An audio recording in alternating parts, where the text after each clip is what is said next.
Now, in this world, oftentimes we always have aspirations, we always have this interesting vision that we want as people. Now, what kind of nation do you want as a person? Uganda is the pearl of Africa, but yes, somehow, somewhere, sometimes we find lots of things and challenges that happen to us, the citizens, but also our nation. Yet, our motto is for God and my country. Now, for a country or a nation to develop, there have to be so many players. And when I talk of players, it ranges from leadership to every person that contributes to the growth of a society. Of course, you cannot at any given moment forego or put aside the spiritual leadership, and this is of course religion in our country. Now, in partnership with the Interreligious Council of Uganda, Church of Uganda Family TV, here we have the Uganda we want to discuss a number of issues, a number of concerns, and today we are going to be looking at the role of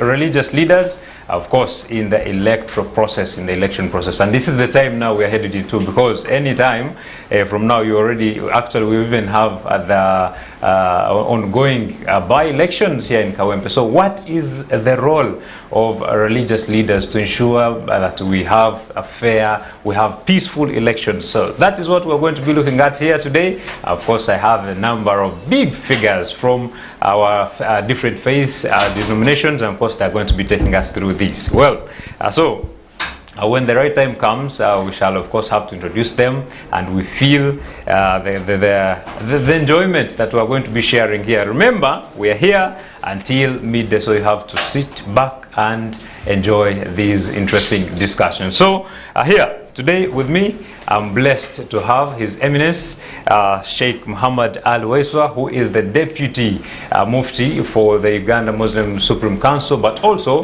the board member at the Interreligious Council. You're most welcome, Your Eminence. Welcome. It's a pleasure to have you here. It's a pleasure to be here. Wow, indeed. Please, you can start by greeting our people out there. Good morning, viewers and listeners. We praise the Lord for allowing us to be together this morning on a very important subject, and we pray that it will add onto our awareness and understanding of what we are supposed to do as Ugandans. Wow. Yeah. It's a pleasure to have you. Well, of course, at the extreme end, we have Bishop Herbert Biondo, board member at Interreligious Council. You're most welcome. Thank you so much, and thank you for having us. Yes. So just like I told you at the beginning, in order to have a developed nation, there are so many players. And when I talk of players, I talk about the people who can contribute to both social and economic development of our region. So in the political space, if we are to look at the election space here, or the political landscape, it is a very important role that we consider the people that lead us in the spiritual world, because they have a big impact they play. So I want to first start by understanding either the biblical or Quran understanding of leadership and governance before we set off. And I'll start with you, Your Eminence. Well, first of all, we thank Family TV for availing this opportunity. I believe it has also sacrificed this noble service towards building the nation, and we as religious leaders at the Interreligious Council of Uganda, we are happy to be part of this. Indeed, the Holy Quran has several commandments on leadership, but the most primary one, those commandments that call for equity and justice, fairness and justice. Therefore, pertaining to national elections, is one thing primarily that is needed to have equity, fairness and justice. And the Quran also reminds us to always give responsibilities where they are due. Meaning that if we are to assign responsibility or leadership, we should give it to those who have demonstrated the ability to undertake that leadership. Okay. It's not everyone that qualifies for leadership. It's a very sensitive matter, because you play around with it, it will lead to anarchy and it will lead to backwardness of our nation. So there are several teachings in this regard. And you see, according to Islam, the Prophet Muhammad, peace be upon him, encouraged us not to campaign for leadership. And that it's the people to see who qualifies to be, and not necessarily to do campaign. In the modern world, campaign is very vital for people to get to know who the others are. But the wisdom behind what the Prophet ﷺ said, it is outlined by his saying that if you campaign and the leadership is given to you according to what you presume you are, God will leave it to you. But if it is assigned to you by the choice of the people, God is going to stand in for you. Which means, if we pursue this with personal kind of interests, it might go even to the level of selfishness and beyond that, and therefore God will not be part to support you in that regard. But if this comes to you as a responsibility by the choice of the people, without your involving into determining it, then God comes in to assist you, to avail you with all that you need to serve the nation successfully. So, and even there is another saying of the Prophet, that if you give leadership to one who does not deserve it, only wait for the hour to come. Now, if you give leadership, the responsibility of leadership, to one who does not qualify it, you cannot imagine the results. That's what the Prophet warns, that you need to be very careful when you are assigning leadership.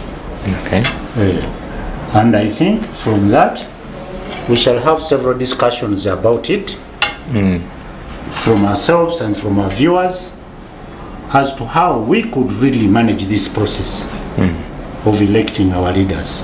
Yes. Okay. Now, Bishop, what is the biblical perspective of leadership and governance? First of all, I want to thank God that He has enabled us to be here, and we want to, as the President said, congratulate Family TV for having us. First of all, the country of Uganda is 98% religious. So you leave out religious leaders in leadership, you're leaving the whole country out, and you are forcing yourself on the people, because we religious leaders play a big role in leadership. As you said, what does the Bible say about leadership? First of all, Jesus Christ, our Lord and Savior, mentor, master, King of Kings, Lord of Lords. When we talk about King of Kings, we are talking about leadership. When we say Lord of Lords, we are talking about, the outermost kind of leadership. So we are not, when we talk about, he is the model in leadership, and he explains leadership as when we look at the book of Matthew. Let me read there. Matthew chapter 20 verse 25. But Jesus called them to himself and said, "You know that the rulers of the Gentiles lord it over them, and those who are great exercise authority over them. Yet it shall not be among you, but whoever desires to become great among you, let him be your servant. And whoever desires to be first among you, let him be your slave. But as the Son of Man did not come to be served, but to serve, and to give him life, to give his life as a ransom for many. Matthew 20, 25 to 28. Jesus explains what the mode of leadership. Leadership is all about, one, serving others, not serving yourself. Two, knowing that the one you are serving is greater than you. So that when you get respect, it's replicated. You give it, you respect the one you serve, and then definitely respect will get back to you. And not only that, in this service, you must make sure that you give. It is service, or leadership is all about service to others, not to yourself. Respect others, that is being great. Not to be great, but knowing that if you want to be great, first serve others. Then out of that, you give yourself as a ransom. Jesus Christ gave himself as a ransom, and now he says, we as leaders, we must give ourselves. For example, when we today is a Wednesday, busy day.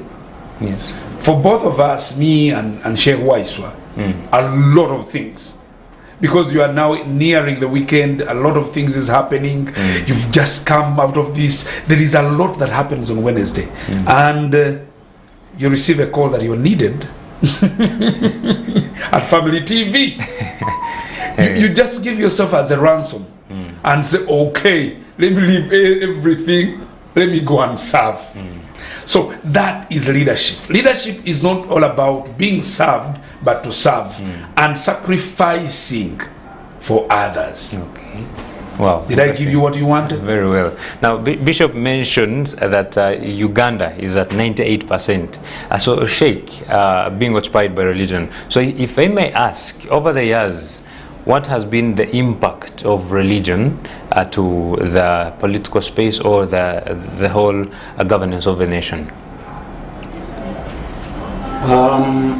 Well, you know very well that the religious themselves are citizens of this nation, and one of the first obligations is to participate in the elections, and they should at the same time respect the principle of non-partisanism, because all the congregation belongs to them, for appropriate guidance and consultation where necessary. And therefore the religious leader have been doing several roles or playing several roles in that connection. However, from the history perspective, there could have been good and those that were not performed well because of lack of awareness and understanding of the role. But here, as we are in the Interreligious Council of Uganda, we really recognize the need for us to come together and redress especially the weaknesses that prevailed through the history from the religious perspective, and to enable us to build capacity in addressing matters of national interest and those of common interest between us. Therefore, your question has been really too big, I cannot discuss it in a few minutes, but what I'm trying to summarize is the fact that from the time this nation gained independence, religious people have been part and parcel of determining the politics of the nation, however much they were able to do whatever they did. And therefore we recognize the positive one, that one they participated, but we disregard the kind of sectarianism that prevailed in those politics that promoted differences between the nations of this country, that promoted ill understanding of the common goals of this nation. And therefore, as we hear today in the umbrella of Interreligious Council of Uganda, we only wish that we build our understanding and capacity in handling sensitive matters of our nation to render to peaceful coexistence and promote progress and development of our nation. Okay. Yeah. Now, why should religious leaders be involved in politics? That's a big question, but it is simple to answer. Politics is part of leadership, and from time immemorial,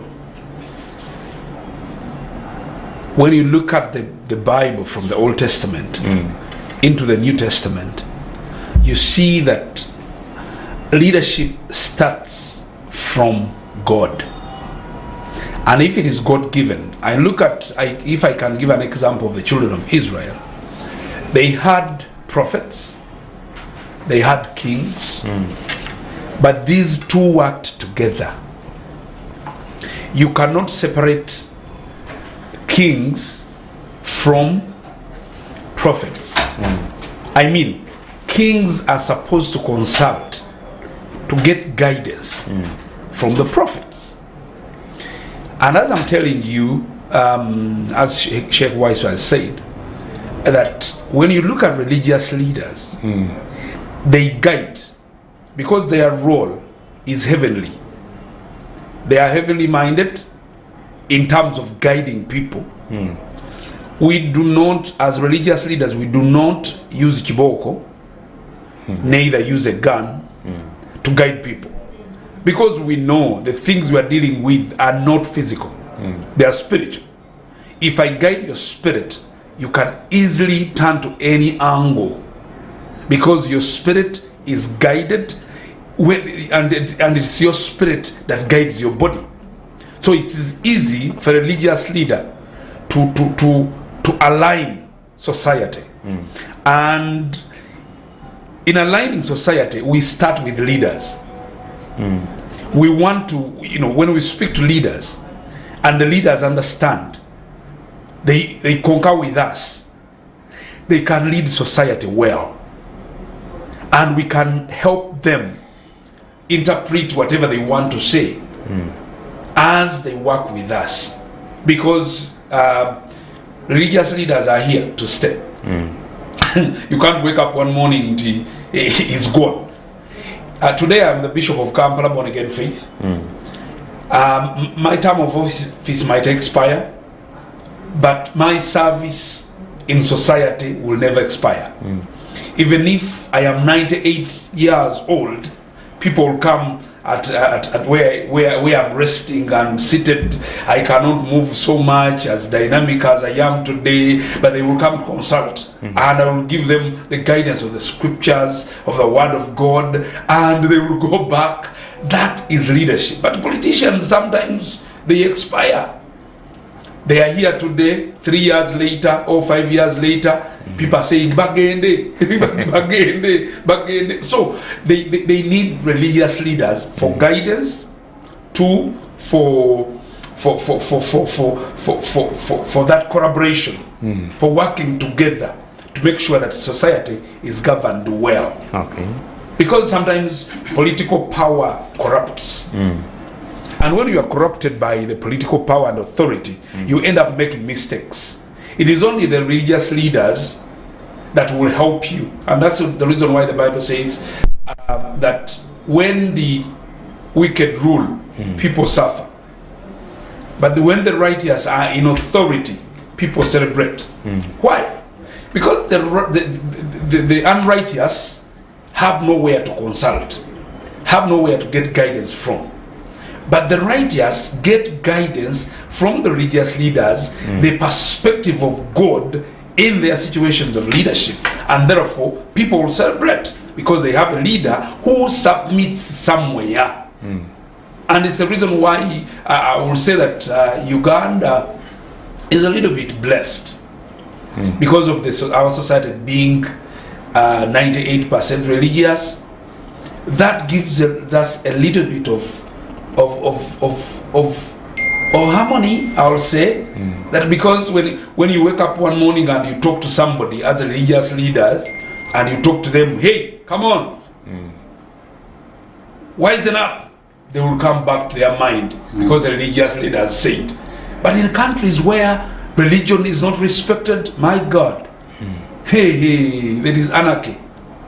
So that's what I think I can say, that our involvement in politics or in leadership is not supposed to be as people think it should be, or becoming. Some politicians think that they are intruders.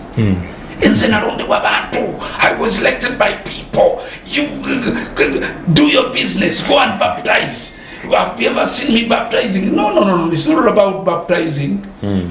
It's all about guiding society. Okay. Yes. Now, how about religious leaders directly being players in the politics? In the politics?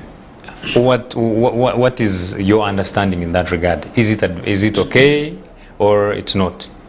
It is okay in two perspectives. One, as the citizenry who should participate in the act of election, they should cast their vote individually. But those religious leaders that wish to stand into politics, they should do, but not under the cover of religion. Okay. They should stand on their own for the merits they have to participate in the politics. They should not mix between the two. You know, we avoid that because in the nations where politics has been mixed with religion, there has been very bad consequences. We don't want to narrate them. Yes. But we as Ugandans naturally have been a harmonious community, right from traditional society to the religions we profess. We have been a communal society. We are people who depend on one another, who love each other naturally, despite of the differences. Therefore, that ought to be respected. And there is no harm for a religious person to stand up in that regard, but not under the cover of serving the faith. Yeah. Okay, that's interesting. And what is the role of, the role of religious institutions in promoting peaceful and fair elections? Well, there are several acts that we ought to carry out to achieve fair and what? Fair. Peaceful. And just peaceful election. First of all, there is what we call voter education. Voter education cannot be done only by the Electoral Commission. As religious leaders, we own very big population, as you already said, and we interrelate with them on daily basis and in several times, and therefore we can pass the message of voters' education very well to the public and with no costs involved. If we do really agree with one another and take the same principles, we have a role to play there. And secondly, the advocacy, because as we look for free and peaceful election, there has to be principles that are accepted by all. Okay. Those in authority, those in electoral commission, and even the public at large. We need to conform to certain principles in order to have what we call free and fair elections. So that requires advocacy, requires to speak out, you see, and people to understand it properly. Okay. And again, we need to touch in our morals as individuals, because many people, when they are looking for what they want, they lose out morals. Moral principles goes. Our nation cannot be sold at any cost. But people, when they are seeking positions, they think they can offer something little, even dance. You dance for the people, you please them, and they elect you. No, we don't go for cheap things.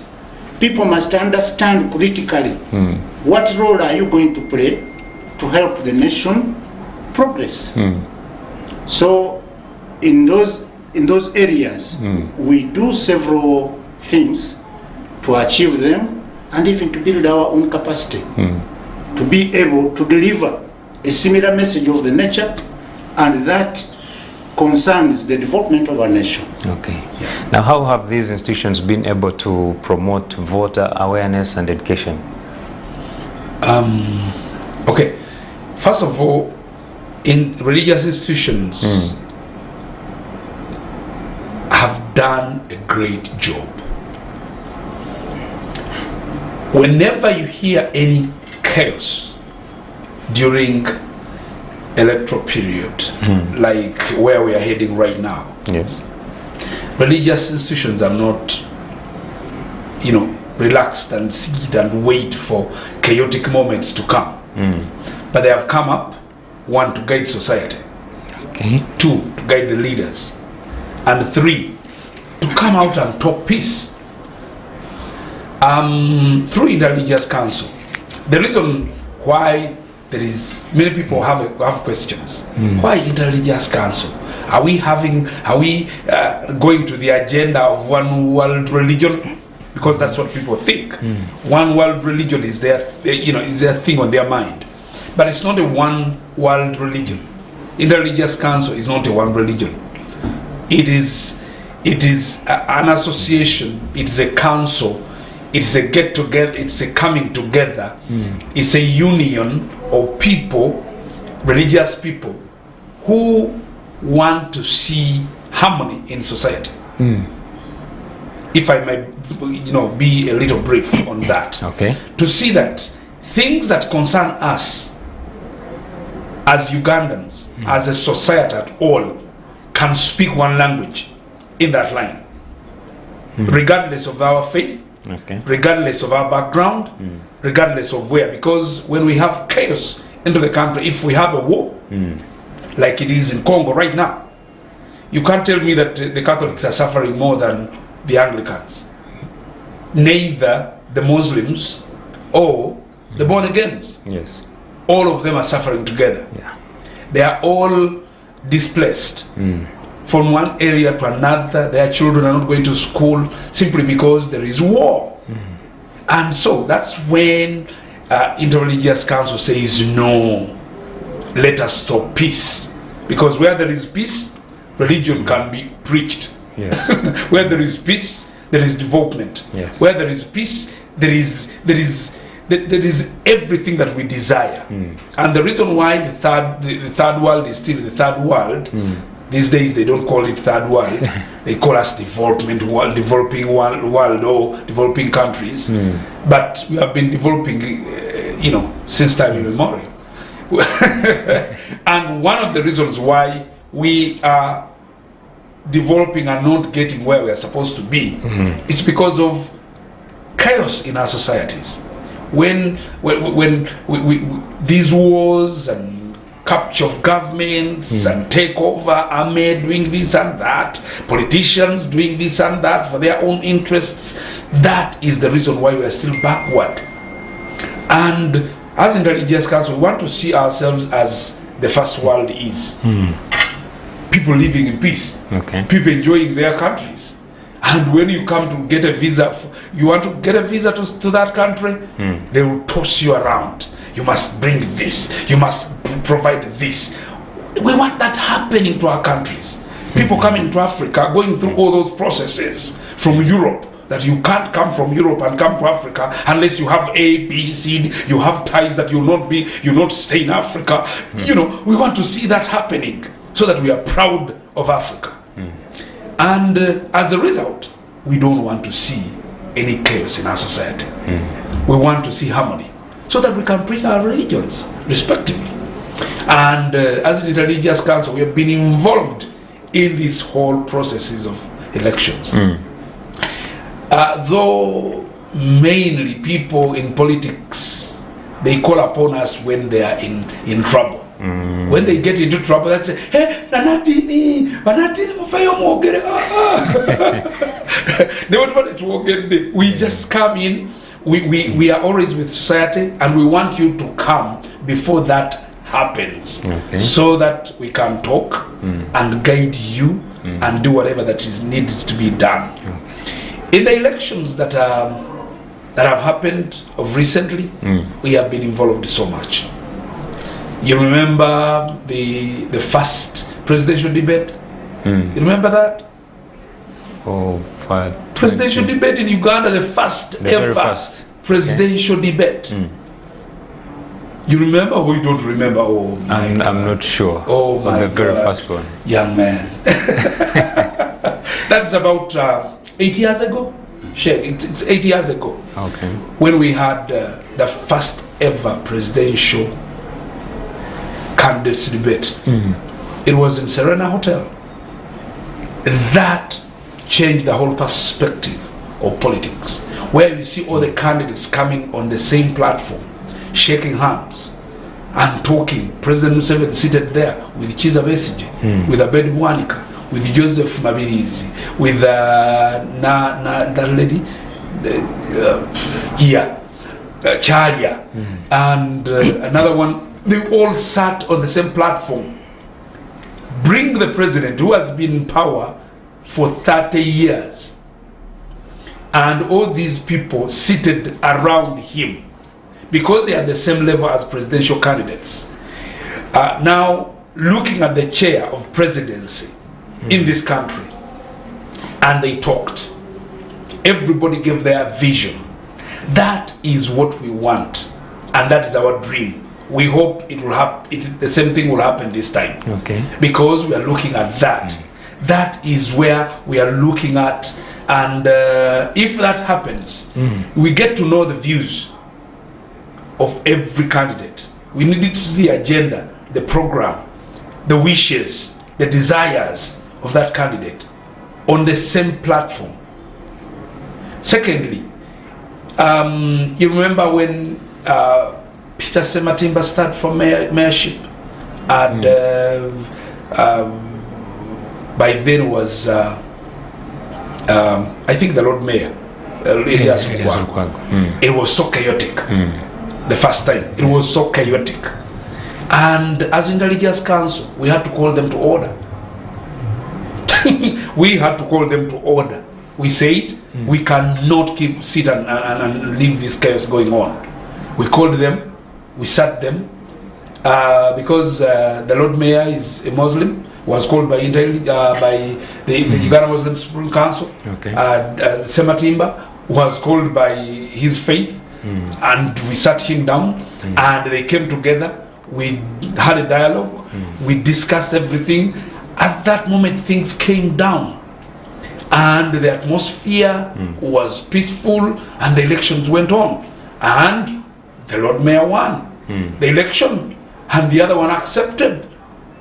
You know, those are the things as Intelligence Council have done and participated. We do not sit and wait when chaos comes so that we come in. Though the politicians want us to come when they are in trouble. So for us, we don't have to come when there is trouble. And it's the reason why we are here today, to tell the people that we need a society that is peaceful and living in harmony, as it was from the time before these elections came. Because these elections, let me tell you, they are so divisive. They divide society from angle A to angle B to angle C, from south to the west, and you see people divided on their regional basis, divided on this, demanding for this, because if we have not gotten this, we are not this, and at the end of the day, the whole country is divided. So we don't want to see that. But religion is not regional.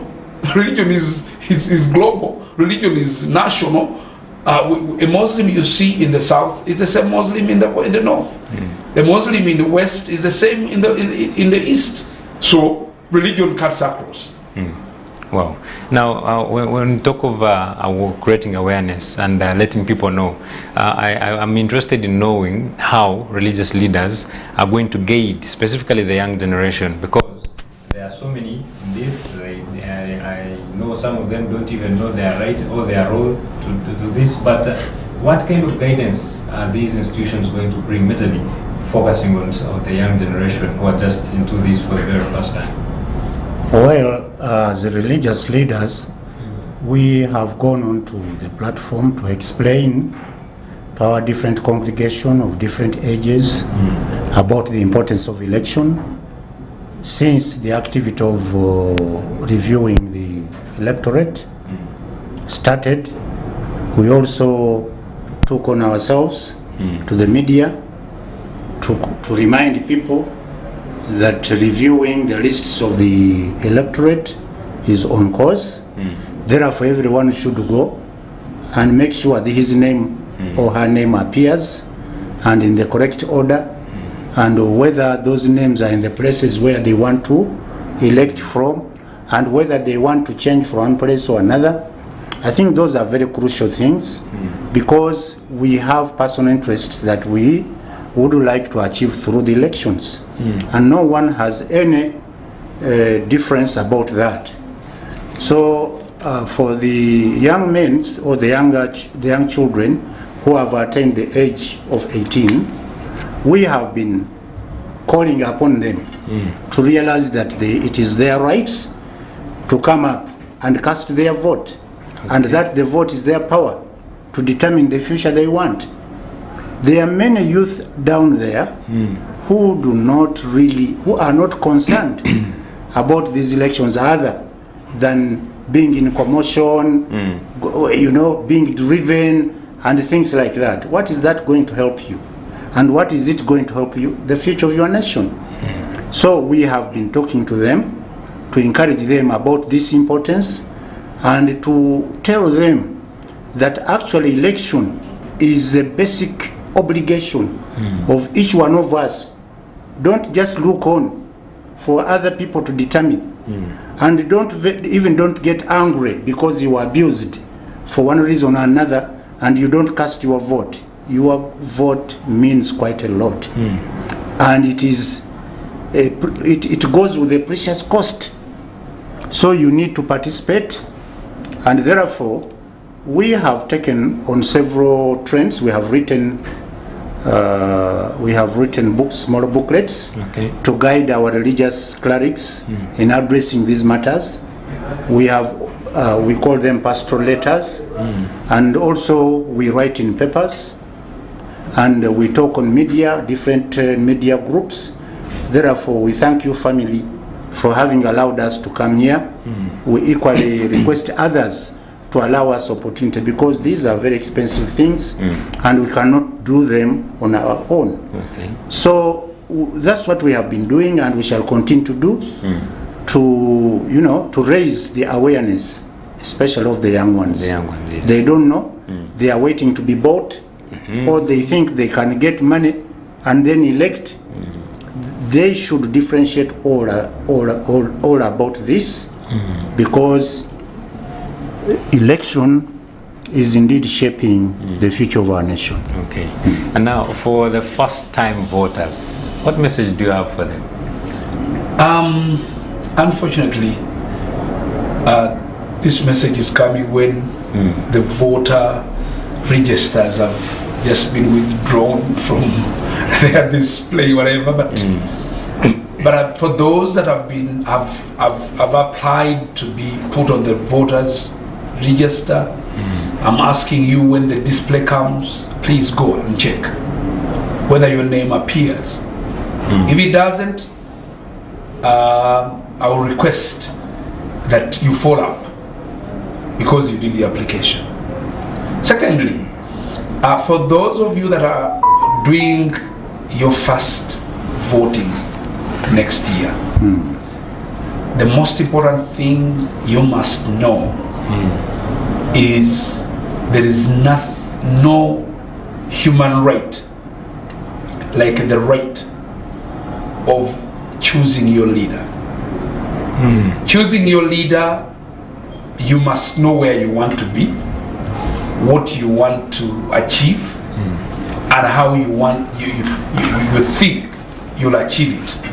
Then from there, see amongst all the people that are standing, who among them is the best? Okay. Who can help you go where you're supposed to go? Not only as an individual, but as a nation. Okay. That means, young people, you must know where you want to see this nation going. Not just because you have had somebody's talking this and that. No. What kind of sense are they saying? Okay. What kind of leadership are they offering? What kind of guidance are they giving you? And then from that moment, you can choose and say, amongst all, I think this one is the best.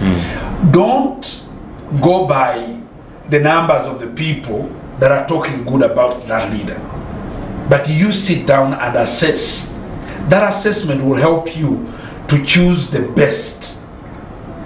And the good thing in the young generation, some of them have gone to school at a certain level. They're not like during our days in the 80s, where the literacy rate was, below the margin.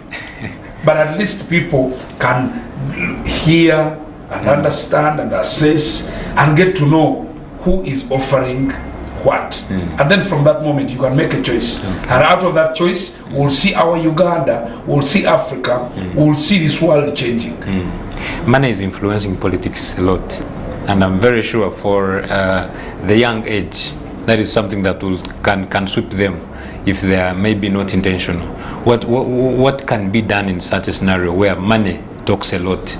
Because some people will come with bags of money, and that is their campaigning language. Well, before I answer to that, I want to supplement to my colleague's response towards one who is voting first time. Oh, yes. One, you need to recognize the value of your vote. The value of your vote must be worthwhile, not something which is temporarily helping you and go. Secondly, we need to avoid emotional tendencies in misjudging people. We need to avoid to be sectarians, whether in terms of faith or tribe or things of that nature. Try to be objective in selecting our leaders, because this leader is going to be for all of us. He will never be for this or that. So we need to command that in our doing elections. And where you don't understand, seek information before you take the decision. Don't be misguided.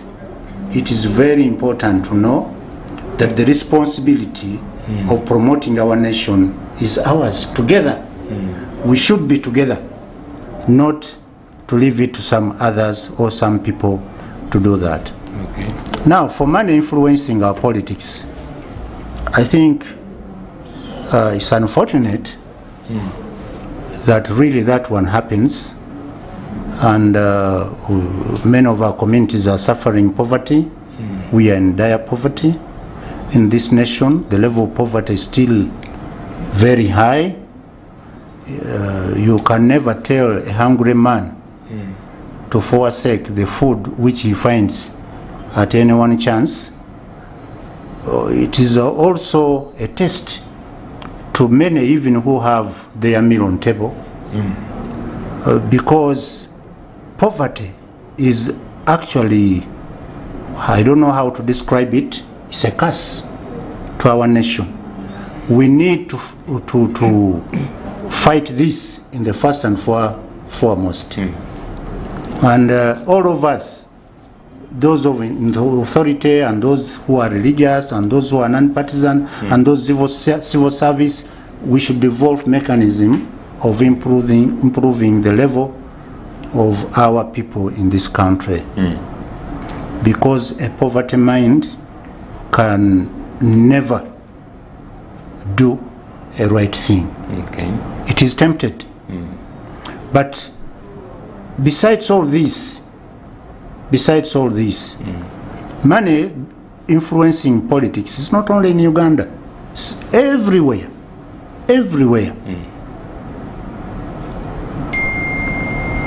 And we as religious people, we condemn that because it is selling your right to the other. The moment you accept to be to be bought or to serve because of money, you have sold your rights. Because the moment that actually people who go to stand, they borrow and they sell up their houses because they know the electorate want money. True. And not all of them go through. So those who fail, it becomes chaotic.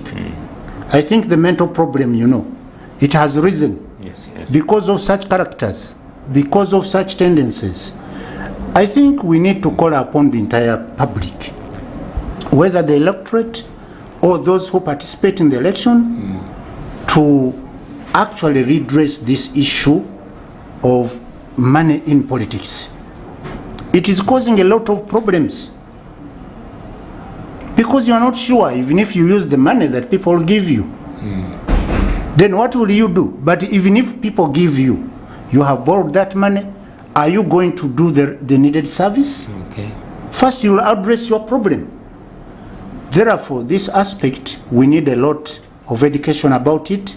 We need a lot of talks about it.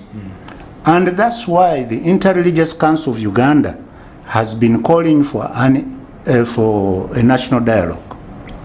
A national dialogue to address issues that have caused a lot of problem in this nation. How should we be able to handle them? How should we be able to address them?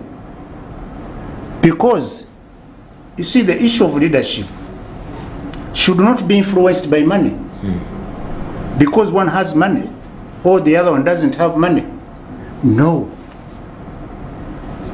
It has to be influenced by vision, a proper vision that promotes our nation and saves us from violence and things of that nature. Okay. So we condemn that, and we are not happy when we see such things happen. But what can you say? Primarily, we have to fight poverty in our midst. We have to help the others. We have to enable them to attain life. You see, and that's why in our faith, we teach a lot of loving the other, helping the other.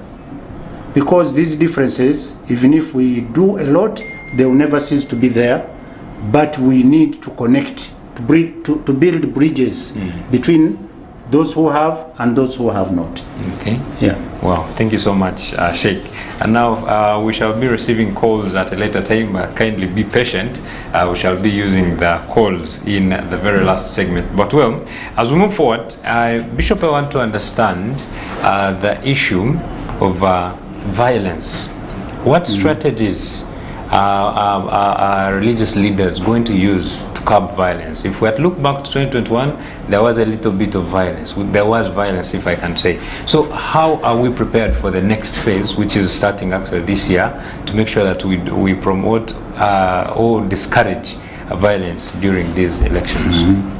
Before I go to tackle the issue of violence, because it's a big thing, our elections have been marred with violence also. Not only the 2021, as you said. I want to go and also contribute towards the money thing. The money thing, the reason why I'll do this, I hate democracy. I hate in quotes. Me, in quotes. Because democracy is not for the poor. Okay. When you look at where democracy comes from and how they do it, it's all about money. The country suffers a lot. And for a country that is still struggling, like Uganda, with our economy that is still crippling, to the extent that we get to borrow the money for a recurrent budget. I am talking about salaries for the for the civil servants, and we spend a lot of money in the elections, preparing. When you look at you hear the billions that we need to prepare elections, and there is the after effects, going to court, and all the backlog of cases in court that are there because the judges have to go and attend to election petitions. Even anybody that has lost, because they want compensation and this and that, they want to go to court so that they can, get an opportunity of let us sit on the table. Please, when the judge says you are not elected right, you must pay this and this amount of money. So people take it as an advantage of getting money. A candidate selling their property in order to stand and win an election. At the end of they go to the bank and borrow, and at the end of the day they lose. So they become as poor as a church mouse, if the proverb is right. And that is so bad. I think if I had the capacity, I would have set up a system where the democracy doesn't cost a lot to the country, neither to the candidates. But when you look at the candidates at the same time paying all that money, and the people, the electorate, demanding for things that are so little, as cheap, your vote being as cheap as a bottle of Marua,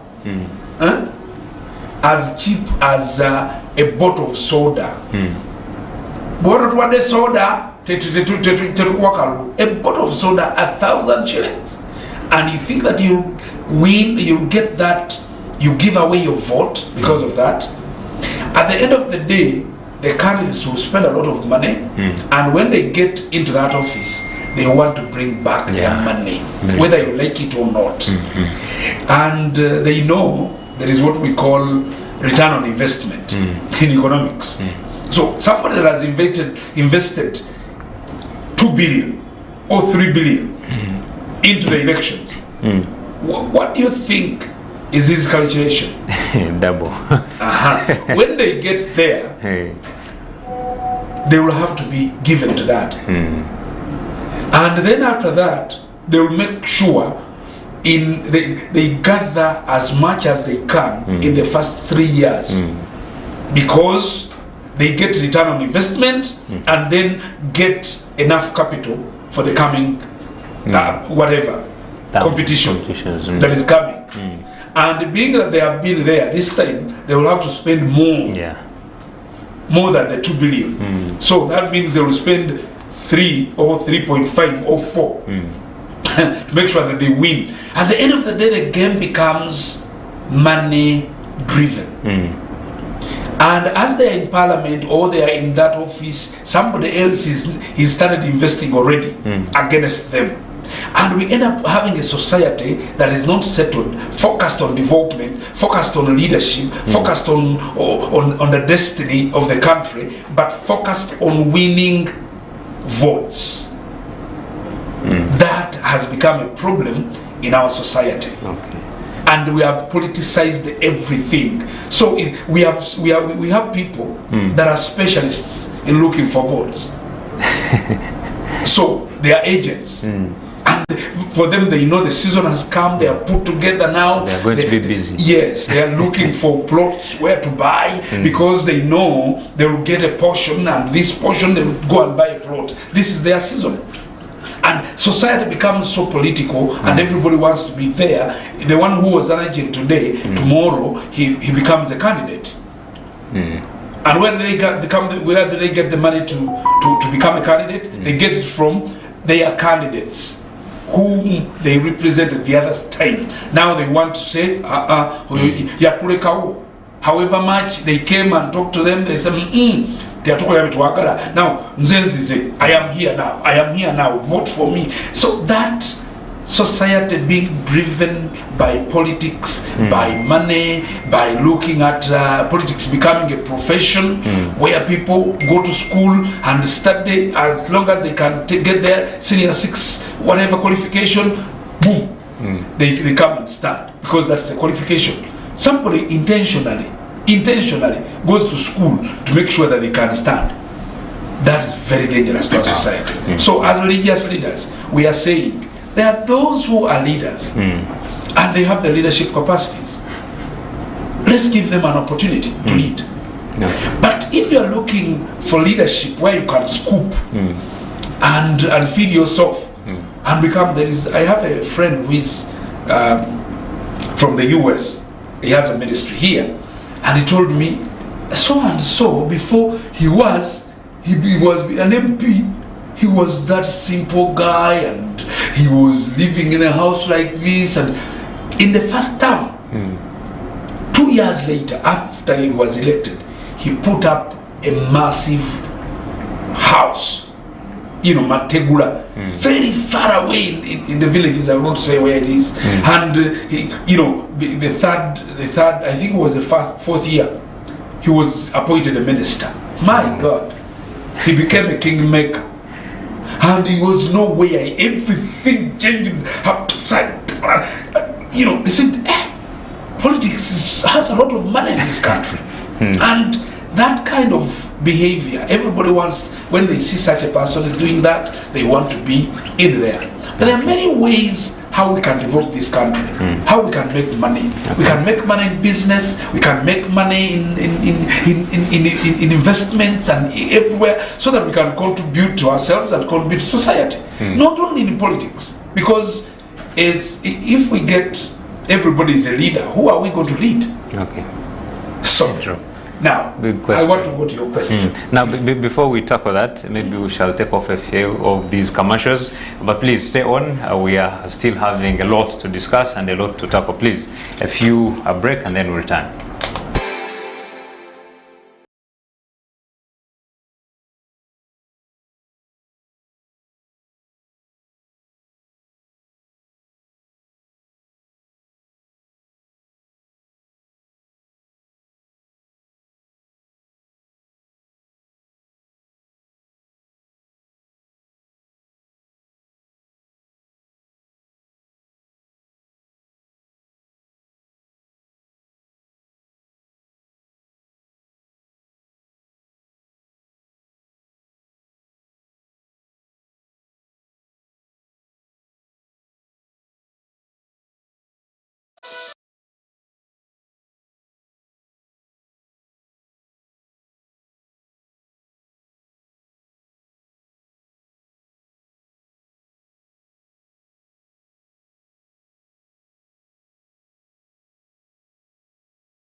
This is Church of Uganda Family TV. Enriching lives. Regulated by the Uganda Communications Commission. Oh yes, welcome back. You are still watching Church of Uganda Family TV, and this is the Uganda We Want program here. Of course, today we are discussing the role of religious leaders in the election process, all that period which has actually already started. What is the role of the religious leaders in, of course, ensuring good elections? I can term it in that way. But well, I want to first of all appreciate you for joining us on every platform you're watching from. Those on mainstream, we appreciate you so much. So there are a few comments here and actually questions, and I will just pick two for now. And I will direct one, starting with Sheikh here. There is a question that should religious leaders remain neutral in political matters, or it is their duty to take a stand on key national issues? Should religious leaders remain neutral? Maybe if we can start immediately with that. You see, neutrality is very difficult to describe, but what I would say on this, that religious leader must remain principled in addressing the political issues, to ensure that religious leaders who are serving under the religious institutions should purely remain non-partisan in political issues, but all the same should be helpful in addressing issues of national elections, principally to help our nation and the electorate to observe free and fair elections that will remain peaceful. This naturality ought not to be misunderstood, that one should not really be concerned of matters of his nation or our nation. No, but because of separation of roles and duties, we ought to remain respectful. A religious leader whose congregation is of diversity of people, of different tribes, of different political parties, of different whatever, should actually remain objective in addressing issues.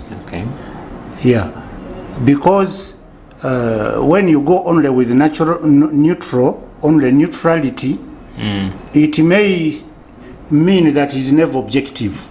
He should remain objective in addressing matters of concern and not just to keep quiet about them.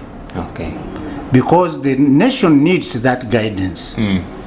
Well, thank you so much. And now, Bishop, still in the same angle, there is another question from YouTube, and this one says, how can the leaders, religious leaders, balance their spiritual roles with political advocacy without being seen as partisan?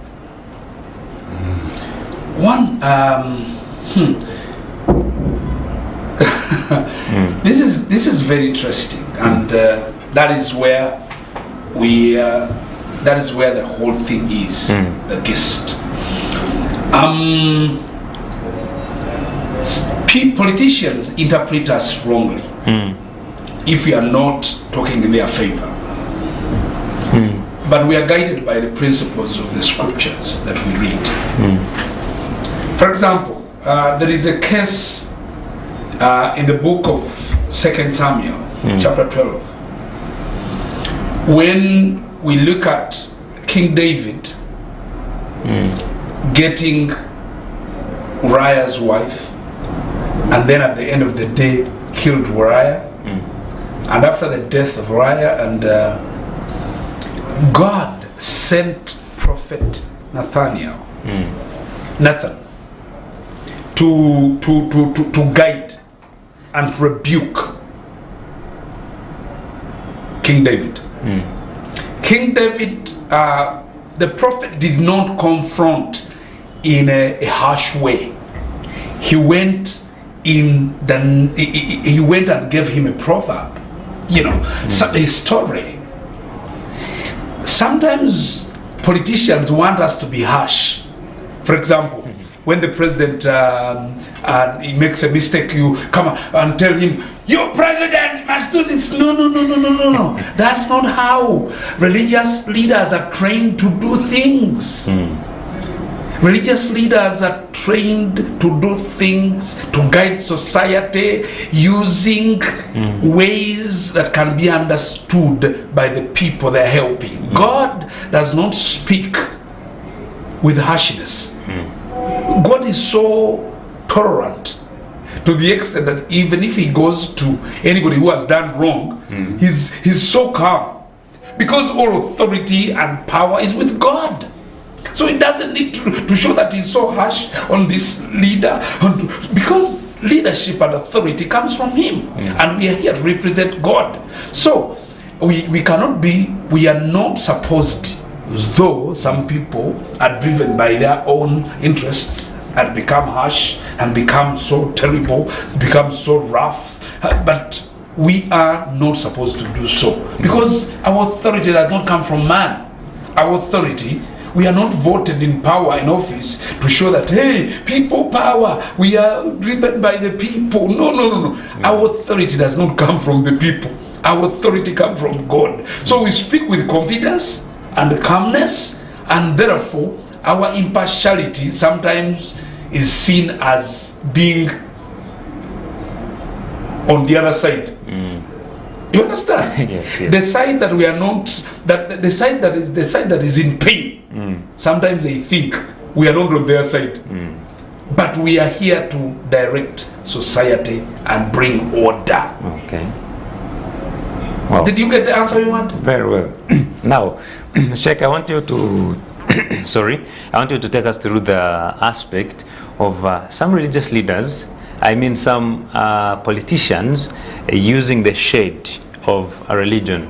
I'm this side, I'm leaning this way, so since it is the majority in the area, I will use that force and I'm elected because this religion is dominant in such an area. What message would you have for such, and how are you addressing it as religious leaders? Well, that depends on different angles, because even if the religious faith is predominant in one given area, but it depends on the awareness of the electorate and the understanding of the matters going around them, and also the capacity of the religious leaders. The Interreligious Council has been struggling with that aspect to make sure that the religious leaders attain the capacity to handle the matters. Of course, it has been that people have been misusing that kind of direction to misguide the public. And being that it had so far happened in history, we cannot let it go the same way. Therefore, we need to redress it through building our capacities and through, encouraging the public to be aware of what is going on. Otherwise, when you are ignorant, all of you'll be made to do things wrongly. Okay. You see, we appeal to all people that let us not misuse such weak points to achieve our personal interests. We need to look at our strengths and we need to look at areas of our weaknesses. Let us be able to concentrate on our strengths and also avoid the areas of weaknesses, because our intention is to achieve a harmonious nation, a developing nation. Otherwise, it's not just to play around. True. Therefore, the religious platform needs to be empowered. And our partners in this must know that the religious personnel need to be empowered in order to be able to help them rightly. Okay. And the religious leaders also to know that they ought to empower the electorate in taking decisions, critical decisions, and matters of concern for our nation. Not just to direct them, not to give them instruction. Because when things go wrong, people will say, yes, you are man, it is you who told us. It is you who did this and that. Therefore, the issue of the nation is critical, and we need to be together. We need to be objective. We need to be in knowing what we are doing. Yeah.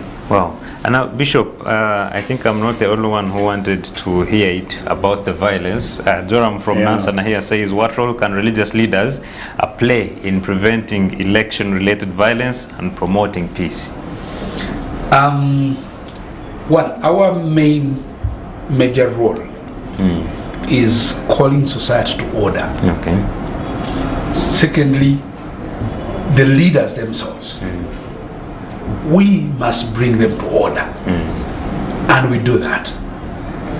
Though sometimes when they are, somebody that has taken something that has changed their brain, somebody who is drunk, sometimes they are very dangerous. They are very, very difficult to control.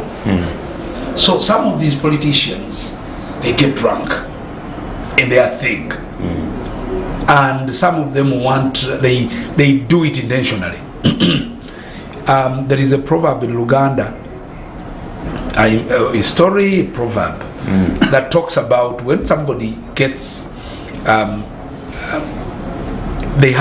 they want to say something to somebody. They go, let me say, Kangmunywere. Let me go and drink, so that all the shyness goes away from me, and I tell them. So people wait for their thing they have kept for a long time, and they want to, they look for every fault, everything they want to utter out. When they become a candidate, they want to utter that, so that the other candidate becomes furious and lose their temper and mess up. So they do it intentionally. Sometimes these politicians want to cause chaos so that they can be arrested, because research has shown that whoever that is arrested during this kind of commotion, they get people's attention and sympathy, and they get a sympathy vote. So many politicians, mainly those what they call the underdogs, want to, to make this thing so rough, to be arrested by police. And some of them, I hear that they even go to police and tell them, "Tugenda kukola walya akavuyo, come and arrest." And they call the press to come. There is chaos that is here, and they themselves cause the chaos. They plan it. They plan the chaos so that they know what will come out is a sympathy vote. People do that in our society today.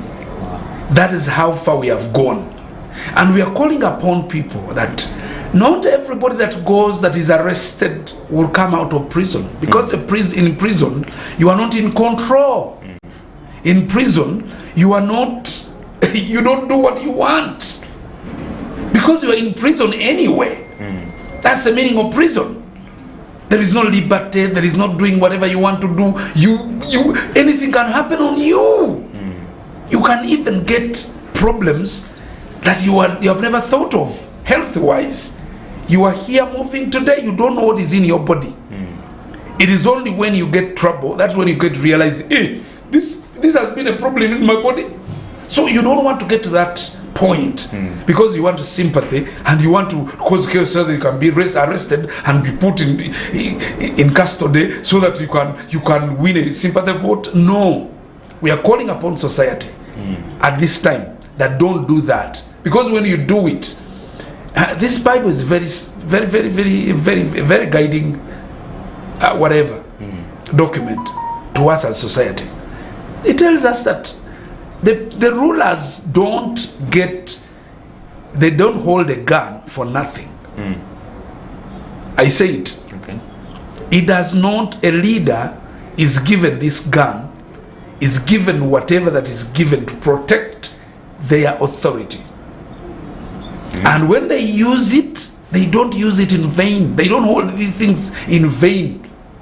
And because they have it, you are not in control, you are not with it. They can mess it up, and it can be messed up on you. You understand it? It's not what we tell them to do, but because they have it in their hands, and they will end up using it on you. Who will lose? It is your children, your family, your everybody. So we want to help people that when you are handling and you want to get fame, don't go beyond. There are things we can give you. You can come to us as religious leaders. We tell you what the problem in society, and you can talk to society, and society can elect you without causing chaos, without that cheap kind of popularity. Okay. But become popular on the issues that concern the people. Wow. Thank you so much. Maybe if I could supplement also. You see, for curbing violence, there has to be instituted certain very important issues that help us to remain objective in handling those violences, especially monitoring. Monitoring has to be done adequately by those participants who in the politics. They should, monitor their vote, and also the religious institutions, the civil society, they should also render this service of monitoring to ensure fairness and transparency. Okay. Because upon which it will help us always to resolve the violences. But without adequate records and things of that nature, we may not be able to curb down the violence. Okay. So monitoring is very essential. And that means we call upon all people involving in election to empower everybody, the institutions, the religious institutions, the civil society organizations, to be able to monitor, because that will render a very core service. And then secondly, the religious leader ever ready to mediate in pre and post-election disputes. And that's one duty that actually we are happy to hold, because we want a peaceful society, and therefore we are ready to mediate.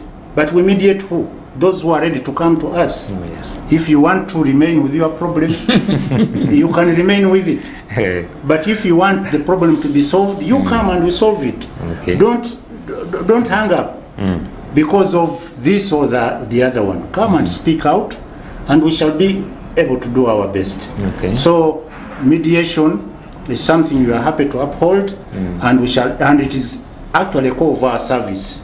We need to counsel people. Those especially who are going through problems, they need to come to us so that we heal. We get that healing. Yeah. Okay. Now this one had asked you a question actually, and the question is: have there been instances where religious leaders have been accused of political bias, and how should they handle such criticism? Well, there has been incidences where some religious leaders were, were what?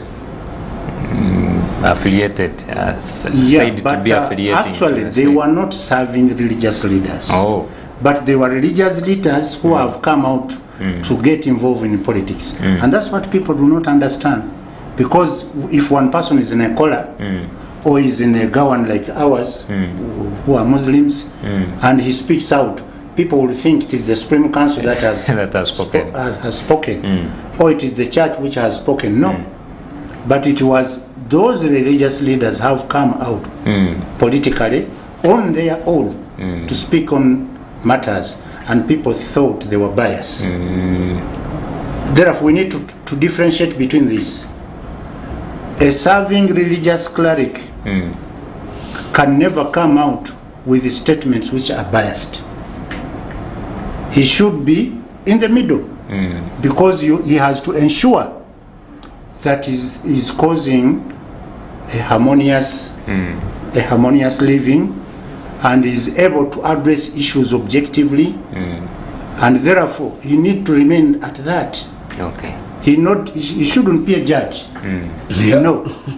But he should be one to reconcile people. Yeah. Well, that's exactly where we're going to start from when we return from this short break. And please make sure you prepare to bring in those calls so that your questions can be answered. A short break. This is Church of Uganda Family TV. Enriching lives. Regulated by the Uganda Communications Commission.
This is Church of Uganda Family TV.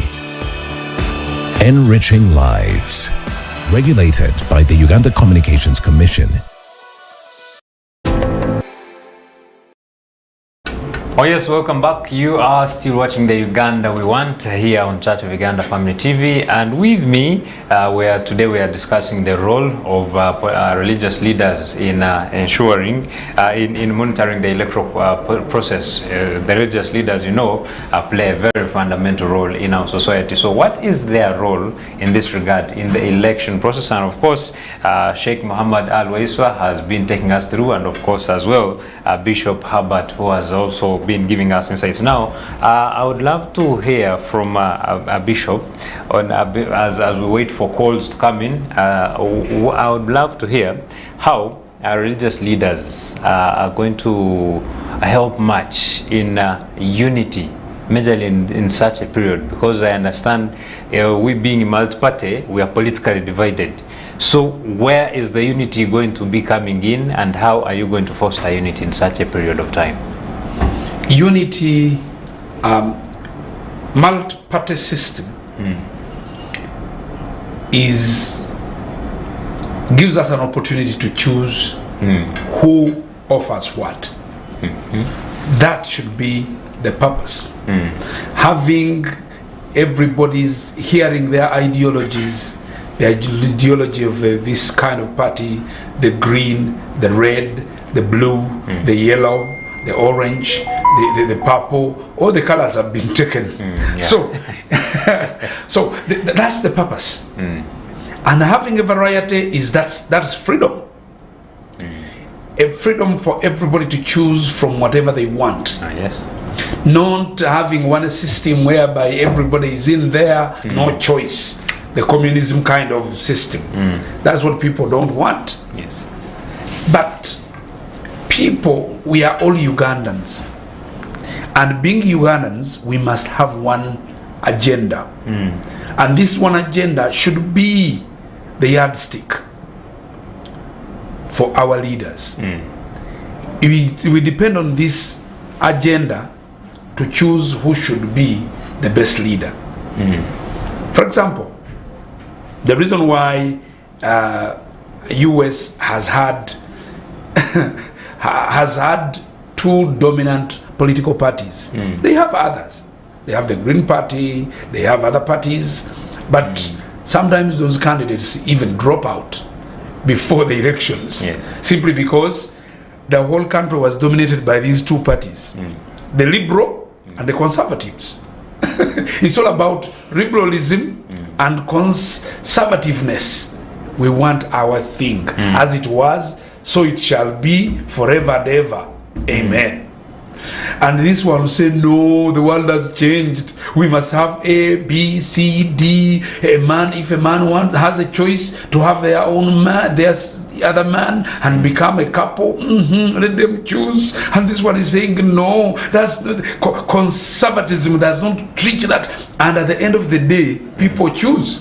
We hear sometimes they choose for the liberal, and sometimes now they took the conservativeness, and the conservativeness has turned everything upside down.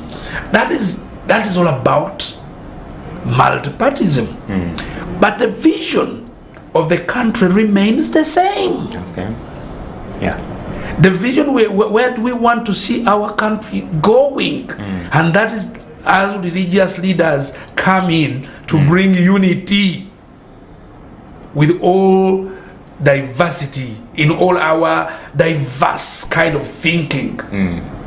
We must have that thing that brings us together. That's Uganda. Where do we want our Uganda to be? What is the Uganda we want? We want a peaceful Uganda. That's number one. Yes. Because everything starts with peace. Where there is no peace, nothing can be done. Oh yes, let's first get this one off. Yes, hello? Hello, family. Yes, good morning. Yes, my name is Mike, calling in from Kitukum. Oh, we are glad to have you. Yes, hello? Yes, my name is Mike. Yes, Mike, you're most welcome I want to thank you for the program. Oh yes. Yeah, I'm asking, Yes, yes. I see the sheikh in the studio and the bishop, but how can they fight corruption in elections? Corruption in the election. Yet the churches themselves are corrupt. The church, that is aggressive. The churches are corrupt. Hello. Yes, Mike, we are getting you very well. Yes, how can they fight corruption and yet themselves are corrupt in their churches? Then secondly, let me explain the corruption in the church. Can you explain corruption? How corrupt are the churches? Yes, hello. Secondly, I'm asking, okay. According to Jesus, Yes. Hello. Yes, go on. We are getting you very well. Jesus said that you should not serve two masters at a go. Yes. But I heard, was it Sheikh who was talking about being neutral in politics? But how can you be neutral? Yes, Jesus discourages that you have to choose a side, not studying groups. Master that a go. Thank you so much for the broadcast. All right, thank you so much, Mike. Well, the question, first I did not understand what he means by the corruption in churches, but I think we can take it from there. His question, how can these institutions address corruption, yet they themselves are corrupt, as he mentions? I did not understand his corruption, the definition of his corruption. Yes. But, of course, corruption is not what we think it is. Corruption is not, bribery is not the corruption we are talking about. Corruption is beyond bribery. But in our society, people think that giving out your money to 1,000, 10,000 to somebody to voting you, that is corruption. No. That is bribery. Okay. That's a bribe. Different from corruption. It is part of corruption. Oh, okay. But it is not the corruption. Corruption is the moral decadence. The people not focusing on what they should have done. I compare corruption to a computer that has been eaten by a virus. Okay. Whatever you command it to do, it does not do it. It does otherwise. You want to move this, it doesn't respond. You commanding it this, it does not. It gives you something else. That is what corruption is. Our society, I think one time we need to come and discuss that corruption in society, because it's a big thing. And if we want to explain it to people, we must dig deeper so that people understand what corruption is. Okay. So as a result of that, even in religious settings, corruption has come in. Yes. Not only because of bribes, because, not bribes, but in doing some certain things that do not align with what they are supposed to do. Because of the society where we are. I think, let me hope that I have come. Maybe I can also add on, Brother Mike in Kitugum, well, corruption is subjective and it cuts across everybody, but we need not to generalize the judgment. Okay. Because you have no proof that all the churches and mosques have been corrupt. Yes. You need actually to be, you see, when an evil thing is done, is committed, we need to be specific that it is so and so he did it, but we need not to generalize. Therefore, when you do so, you are kind of telling everybody that nobody is worthy to seek accountability in this country. Yes. Because you have generalized. So we to keep quiet. Yes, but we need to actually, we admit that corruption is rampant and is everywhere. Yes. But there are people who have kept principled amidst all the corruption that are there. And the neutrality that we talked about, me first, I disagreed with it because I said we need to remain objective in the way we address issues, not just being neutral. There is no neutrality in this. One has to come out and speak out the truth, and in an objective way. And don't think that truth can always come out the same way. Because if you are handling a situation, you need to examine the conditions surrounding it, and you need to know what is the best to say about this now, or even not say anything, because you desire the goal, which is the above goal that we require all of us. Yes. Okay. And there is another question here that is coming in online on YouTube. Like, how do you religious leaders ensure unity among different faiths in addressing national political concerns? I think we had addressed unity somehow. And then how do they handle cases where political leaders use religious platforms to punch divisive messages? We have also tackled. Well, I think we have also tackled that as well. Yeah, so please, we appreciate you so much for bringing in those submissions. Thank you for being part of the discussion. You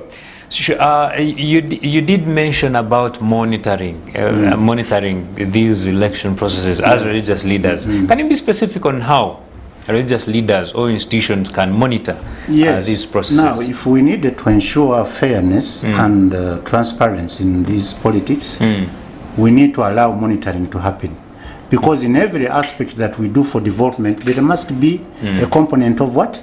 Monitoring. Yes. And this must be well done and correctly done to to enable us to have the goal of that exercise. Okay. So in the interreligious perspective, we monitor polling stations.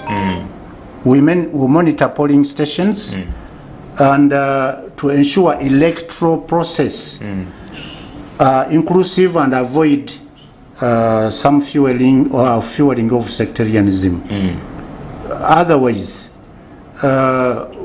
we do our best, and we thank the government that it has all along been collaborating with us in that aspect of monitoring. Yes. And not only the government of Uganda, but the East African governments have been allowing us all together to be able to render that service, because it is core and it is very important that we all accept it to be there. Only what should be done by the electorate and those people who stand for political positions, that they should have that component of monitoring their their votes. Okay.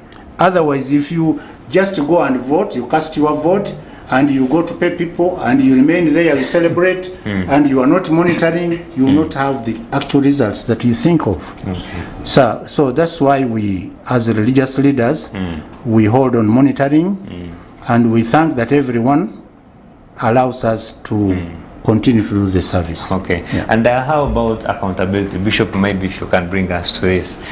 Post-election accountability, like after everything. Do you think it is wise for religious institutions to engage themselves in such? Maybe not, it could not be directly, but at least holding someone accountable for what was done previously, and as we head forth. One that is very, very, very crucial, and it's very important. Whenever we go out of elections, we have a lot of violence that has happened, a lot of anxiety, a lot of disappointment, and those that have won, they are not celebrating well, because some of them know what they went through, what they did. Some of them, they have a lot of wounds, though they have won, but with a lot of wounds and damage. So that's when we should have come in to do the reconciliation. Okay. The Bible calls it the ministry of reconciliation. Unfortunately, we run out of resources as religious leaders, and we have nobody is interested anymore, because sometimes this as intelligence councils, we have been funded by foreign organizations, and after getting the resulted election results, they run away. No more budget, no more funds. They don't care about what happens later. But we would like to have, first of all, a budget for that. If we can have that budget, allowing bishops and sheikhs driving from Kampala, going to Busheni, where there is chaos, and bring harmony in society, where they can, be allowed to go to Gulu and get accommodation for a week, because it's a process. You can't just bump into somebody and tell them, hey, must do this. Shoo, I've gone to Kampala. It has to be a process, but that process has a lot of financial implication, which we do not have as religious institutions, and nobody's bothered about it. Nobody cares. We are lucky in this country that we have religious leaders that have left their own thing and come together for the peace and coexistence of this nation of Uganda. We would have used that and make sure that our society is focused on what brings us together. But at the same time, there are institutions in government who are charged with seeking accountability, and it is their profession and it is their main concern. Yes. But we are supplementary, and we can seek that through disputes. If there are certain disputes filed to us, we come in that angle of resolving the disputes and helping to create the solutions and reconciliation. But there are institutions in government who are charged with seeking accountability, and I think these are the ones that should be really very much questioned about this, and also be empowered to do their job properly. Otherwise, seeking accountability from who? And where do you begin with? Did you assign them this thing, or how do you start it off? It has to come as a result maybe of dispute from a single person or a particular person, and then the charged bodies must go into this, because they have all the records. Wow. And maybe still, Sheikh, if you can take us through bad governance. How can religious leaders maybe speak about or against bad governance without not being misinterpreted or misunderstood? Rightly so, we voice our concerns to the right authority through a humble approach.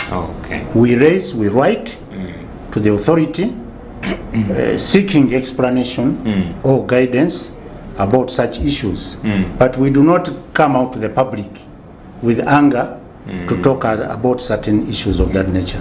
Yes. And maybe Bishop, you had also mentioned about it, how about the public, what the public would want to hear? Because when something happens, the public expects religious leaders to come out and shout, just like Sheikh is saying. So how do you handle that pressure from tackling an issue with the religious aspect, then also competing with the forces from the public that you should do this, you should do this? One, we are not here to serve for being appreciated by society. We are here to serve, to see peace in society. So we do everything that we do after evaluating. That evaluation gives us the approach. How do you approach this? We don't even talk about issues after we have done them. We talk about issues, we just celebrate what God has given us as enabled us to achieve. People want us to go into the press and say, we are now going to meet so and so. We are putting him on this, and that is a political approach. We are not politicians. We are not here to be appreciated by the masses and be voted. We are not voted. So our main issue is having peace.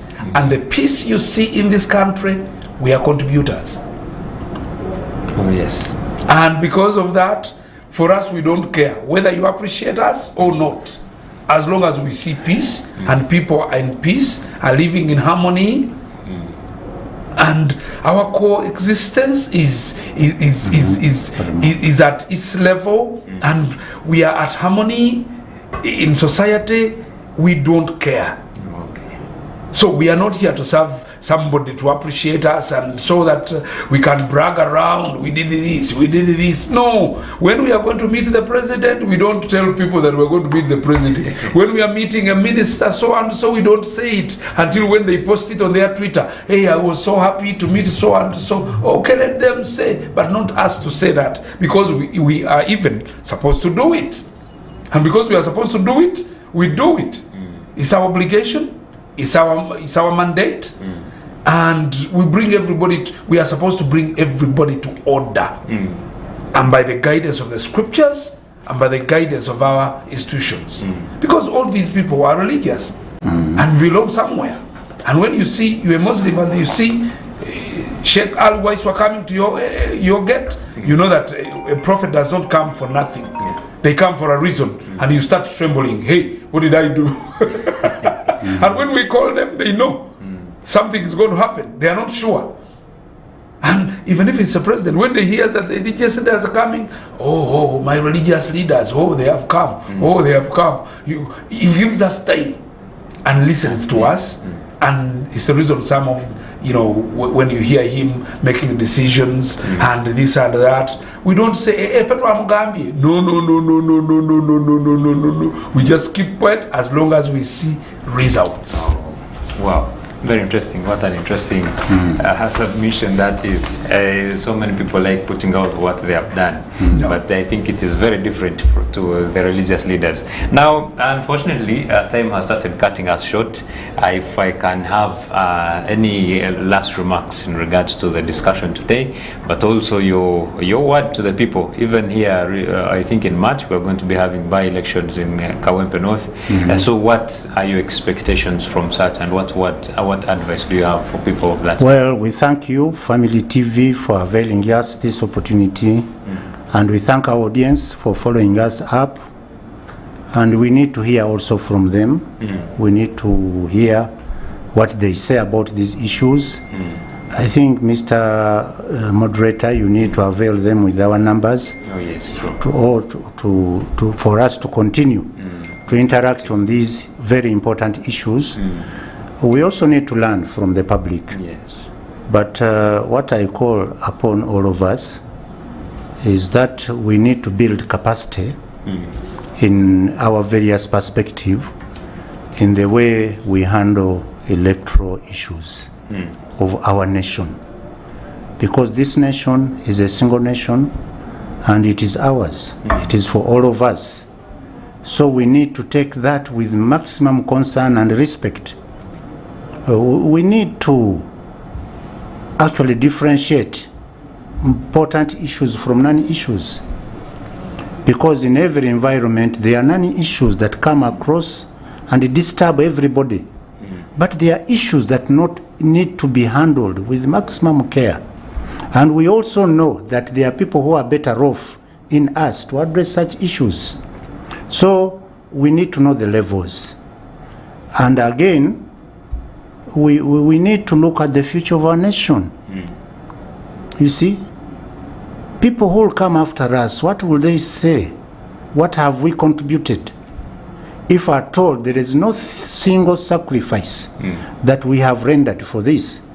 I know there are problems that cut across, there is poverty that cuts across, there is this and that, but things are gradual. Let us do something little that we think can bring us to another level. Therefore, it's an opportunity for us to redress these issues and be able to do the needful. And we thank you very much. Thank you so much, Sheikh. Please, Bishop, last remarks in regards to the discussion today and your message to the people out there. Uganda is for all of us. It's not for one individual. And we are here today, tomorrow we are not here. Because even those that were before us are not here. But we still have them on record for each and every one and whatever they did. So it is in heaven. That everything we do here is recorded in heaven and is recorded on earth. So in leadership, when, that is for all of us as human beings. But for leaders, we are accountable to one, the King of Kings and the Lord of Lords, the Master, he who created us and made us leaders. Whatever we did as leaders, we'll answer for it when we go to the Master. Because the Bible talks about a proverb of a master who was going and gave talents to each and every one. The one he gave 2, he gave 1, he gave 2 and gave 5. All that, when he came back, he asked for accountability. And the one that did not account for what he did, he just kept that talent, was taken away from him. But the one that used it very well, he was even given, the one that was given to the one that did not use it. That shows us that tomorrow, whether you like it or not, whatever you have, you'll account for it. If you use it badly, you'll account for the bad leadership that you offered. If you use it wisely and invest it and multiply it, it will be seen into the fruit that came out of you.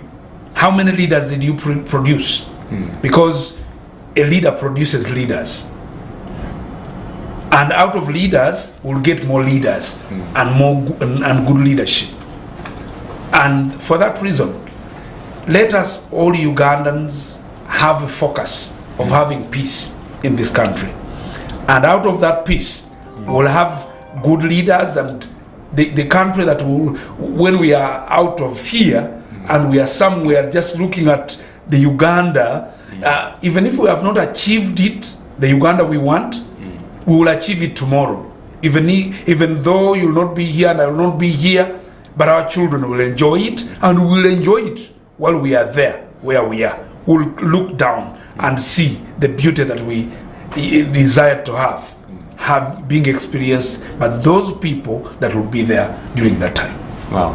Thank you so much, Bishop Herbert. Interesting. He is a board member for the Interreligious Council, and also Your Eminence, Sheikh Muhammad Al-Waiswa, the Deputy Mufti for Uganda Muslim Supreme Council, but also a board member, IRCU. I want to appreciate you so much for the wonderful insights, and I believe you now know the role of religious leaders in the election process. But also, you have a very big role, so make sure you follow what is guided and also practice your right. Do not leave it alone saying that it is violent, let me just... No, you have to practice your mandate as a citizen of this country. So I also want to appreciate you for joining us today, and it is a coordination between the Interreligious Council and Church of Uganda Family TV to have this discussion here every Wednesday from 10 a.m. to midday. So please, thank you so much for joining us today on this wonderful episode. My name is Luke Majumba Alenaito. Have a lovely day.